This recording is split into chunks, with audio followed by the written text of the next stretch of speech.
Here we are at Lepakshi temple.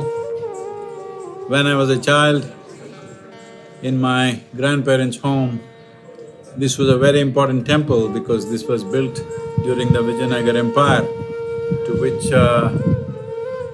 they happen to be our forefathers.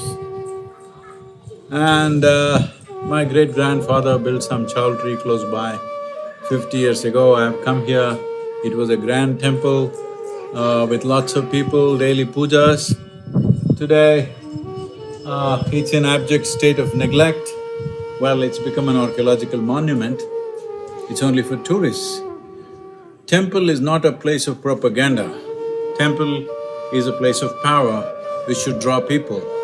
Once you take away that power, there are no people, there are only stragglers, tourists, people who want some privacy young boys and girls hanging around because looking for privacy, hiding in the temple. This is what it's become, it's most unfortunate. This will be the fate of most temples in the country, in South India particularly, if we don't regenerate them, if you don't make them into living, powerful spaces. They will not be valued just for the stonework. It is the power of consecration which makes them what they are. It is time, it is definitely time that uninvolved government employees should not be managing the temple. Devotees, for whom their heart beats for the deity, they should manage the temple. It's time to do this. Southern Indian temples particularly are so grand. If you look at this work, tremendous amount of work done a few hundred years ago, and here we have brought it to this state of just preserving it, not keeping it alive.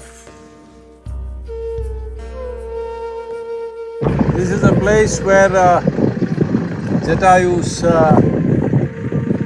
wing is supposed to have fallen, as per the legend.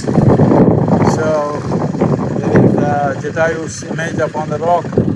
These fantastic rocks is the natural feature of this part of the land. This is called as Rayalaseema, where incredible rock structures all over the place. I have so enjoyed this in my childhood. Nice to be back here. This is a grand temple of Veerabhadra Swami. In my childhood, I have come here a few times. At one time, Veerabhadra Swami was our family deity, and it was a powerful temple which drew thousands of people. Today, this level of neglect and things being handled by the physical structure being maintained by ASI, which is reasonably okay, and the rest maintained by the endowment ministry or department.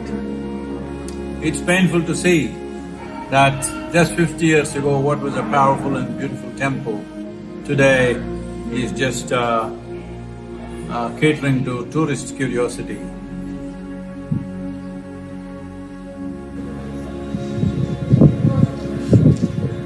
Powerfully consecrated temples like the Nagalinga has come to an abject state of neglect. The government can manage museums, please don't try to manage temples. It's time devotees manage temples.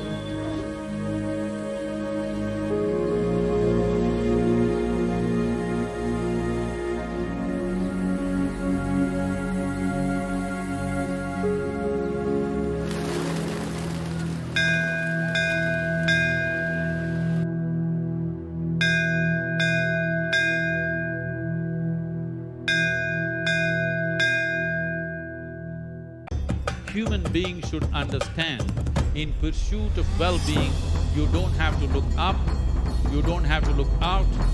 In is the only way out.